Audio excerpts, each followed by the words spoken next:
G'day everyone, Goober here with another Torchlight Infinite Outlaw Season video.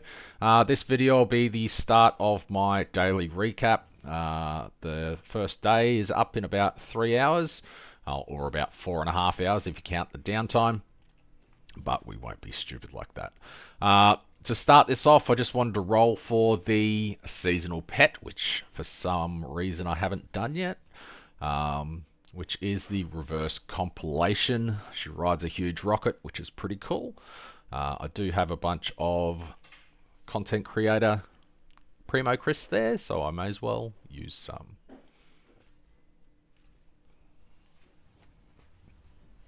No legendary off the first pull.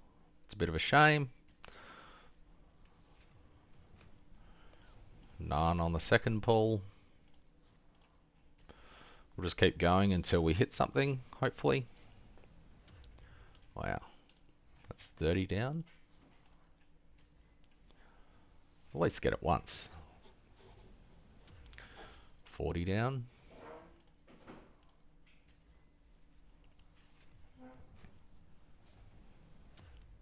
50 down. This is not going well.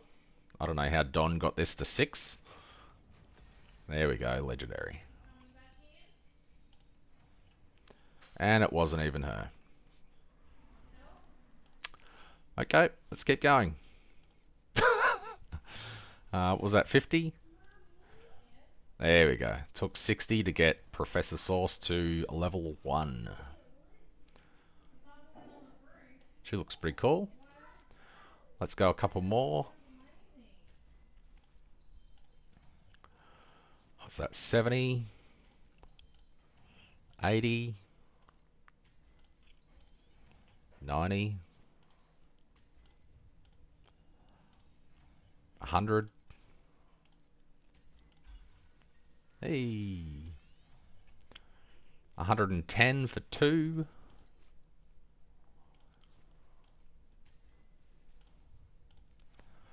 So 120 pulls for level 2 Professor Sauce. Feels a bit bad, but it is what it is. Now I can set up another one here. Probably not going to do city anytime soon, so I'll change this one to rocket chick. I'll set this up and I'll see you in a sec. Alrighty, it's officially the end of day 1, so let's do a quick recap of the build, the gear, and everything else involved. I have spent a little bit of FE so far, buying a new horn ring. This is a very good ring because you're pretty much casting an empower skill every 6 seconds, so you've always got the 225% crit strike rating and 120% crit strike damage for minions, which is really nice. It also gives pretty decent life regen and minion damage. Unfortunately, you do take additional damage, but that isn't too bad either. I could probably corrode it and see if I got lucky. I should probably do that actually. Got Mind Infusion boots for about 15 flame elementium. It's really decent movement speed this season. I think it was 15% last season, now it's 30 to 35%, and decent gear armor as well. What was I saying? Vow's Grasp is another very cheap upgrade. It's just an easy 113 of the main stat, which is nice. I still have to upgrade my belt, however it saves my life a bit, even though I don't really have much max life now, so it's probably not really doing anything. So I could probably just get an easy belt probably off the ground and be an upgrade. Oh, I thought that was Twisted Branch then. I saw another Boom Moto using Twisted Branch. That was interesting. But anyway, other things that I've upgraded is my helmet, just for some extra energy shield. I did have a level 4 helmet on for way too long. A necklace needs to be upgraded just with this int. Can probably just be a lot better. Ooh, mana compensation. Over 10 int. That's probably better. Gives me a bit more mana back, I think. Is that what's sealed? Yeah, okay. I could put that on life instead now. So if we do this, chuck weapon amp in here, then energy fortress in here. So instead of getting a tiny bit more mana, I just get a tiny bit more life instead. What else have I upgraded? I've upgraded my hero memories just to level 20 on the other ones, just for some extra minion critical strike rating. And we'll have a quick look at the build. I noticed on the hero rankings that someone went with Shadow Dancer instead of Steel Vanguard, and it is very good for physical minions. What? Mommy is in the shower. Okay. So in this tree, it gives a lot of bonuses to physical minions, with a lot of crit for minions and stuff like that as well. Going across these nodes here, 66% additional physical damage for minions is really quite nice. A lot less elemental damage, but it doesn't say for minions, so it actually doesn't reduce the elemental damage for minions at all, which is quite interesting. The Machine Guard is also a physical skill, has that tag this season, so that's +1 skill level there. And then armor damage mitigation. It also has extra crit down here, which is really quite nice. I'll get that later on. And I believe this should probably work because using the hero trait, it becomes a triggered skill. Onto Lich, just going through, getting all the damage and the skills, as well as sealed mana compensation with off the beaten track. So once I have restraint up, I don't think I need so many points here, and I can take some out. Onto the slates, I have got one decent slate. I picked this up for about 20 FE, I think, and every time I check, they're around about 200 to 500, so I still need to get a couple more of those. I also picked this one up pretty cheap, and the other one is hot garbage.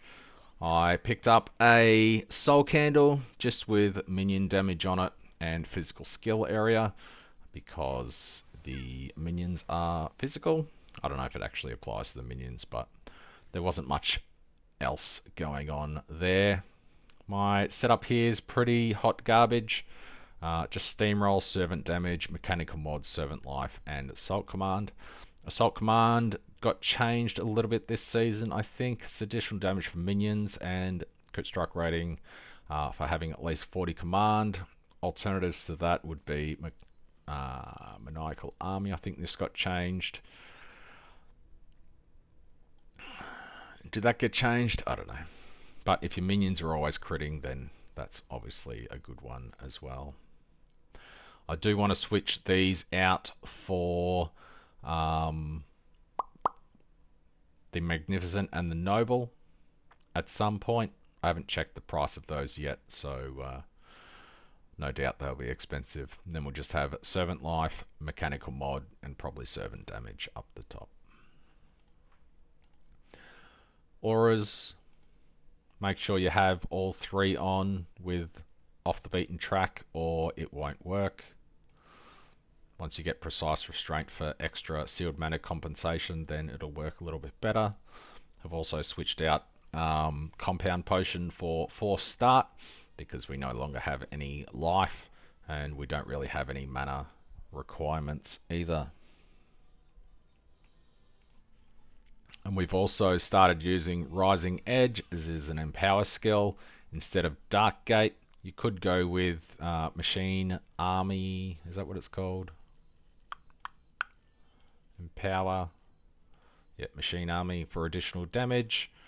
This has a 10-second cooldown, whereas the other skill only has a 6-second cooldown, so I can use it more often, which also triggers the Empower skill on here, and it also triggers the Horn ring bonuses as well.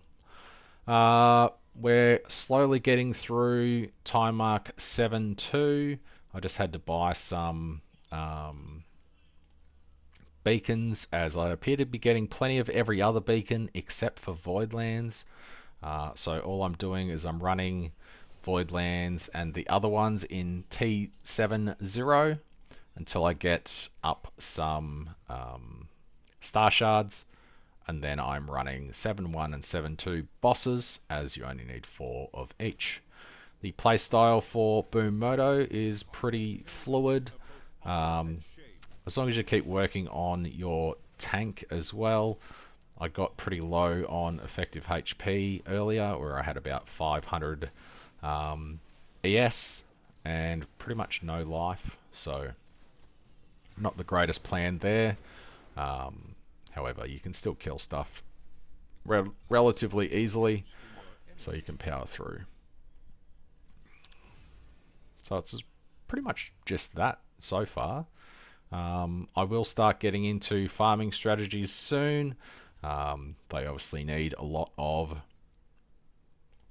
star talent points.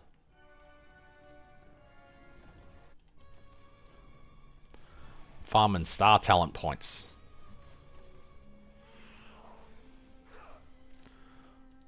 Slowly catching up. Oh. And I'm trying to level. What? There's no whales in that. Game's full of shit.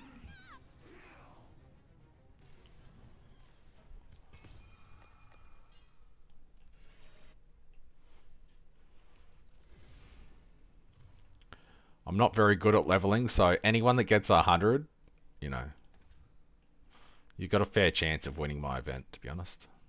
I've only got 2. Right. Back to 7-0. But anyway, that's pretty much it. I rolled for the pet earlier. Took me 150 rolls or something to get 2, which kind of sucks, but it is what it is. Have had a few lucky bounties so far, just on the first one here. So I have a decent chance, 100% chance of getting a decent one for the first 2 stars. Pretty much with those, you just gamble some tower coins. It always gives you double back though, so as long as you can do the thing, then you always get double your coins back. So, you know, if you're able to do the league mechanic, you may as well do the bounties, as you can get 5, 10, you know, up to 50 flame elementium from those, as well as some other cool stuff. Do I want to actually change this to commodity? Because it's probably not going to give me flame elementium, whereas these have a fairly good chance of giving me good, it only did one. Has a fairly good chance of giving me lost secrets and stuff. So go in here. I don't want to change anything. I want to replicate, if that's at all possible. 1 to replicate. Yeah, I'll take that. So there we go. Our first Dream Omen with pretty much only chance got us to fluorescence, which is nice. So we'll see if this gives us anything. This is only T7, so it's not very juicy.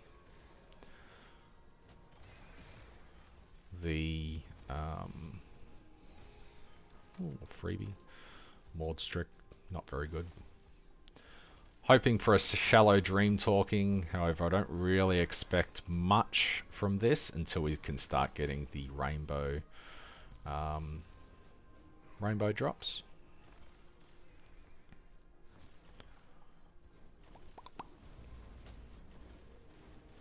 I have been putting a little bit into Oasis as I went through, just so I can keep that ticking over. Got pretty lucky to get a free bubble off each of these.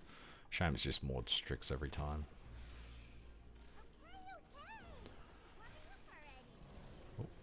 Hopefully I don't die. That would be embarrassing.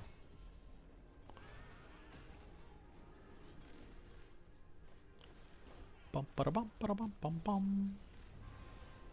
Oh, I wasn't even looking at what I was doing. I was just like, oh yeah, I'll just stand here, get my shit kicked in. I almost did it again. What am I doing? I'm not even looking at the map. I'm just like zoning out.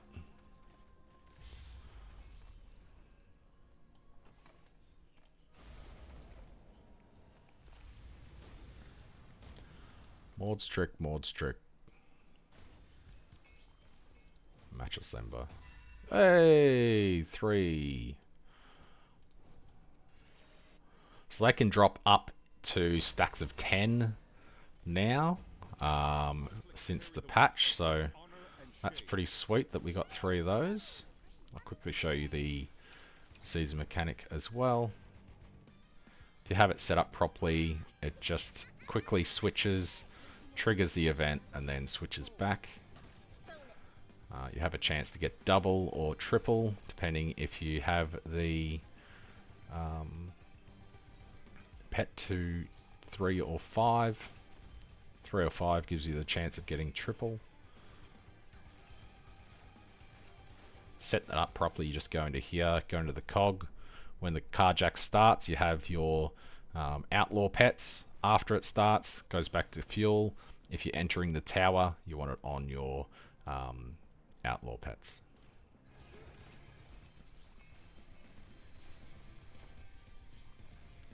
It does take a fair while to do, so if you're relying on your God of War to speed around, it's not great on the bigger maps, unless you have a lot of extra duration, which I have a bit into the tree, and I still run out pretty much all the time. So that's the playstyle and stuff for Boom Moto. I'll be putting out more videos over the coming days, so make sure you check that out. And there is still plenty of time to participate in the community event, which is Race Me to Level 100. And as you can see, I die all the time, so you've got no chance, no problems with me hitting 100 early, and everyone will have the full week to get level 100 and benefit from those prizes.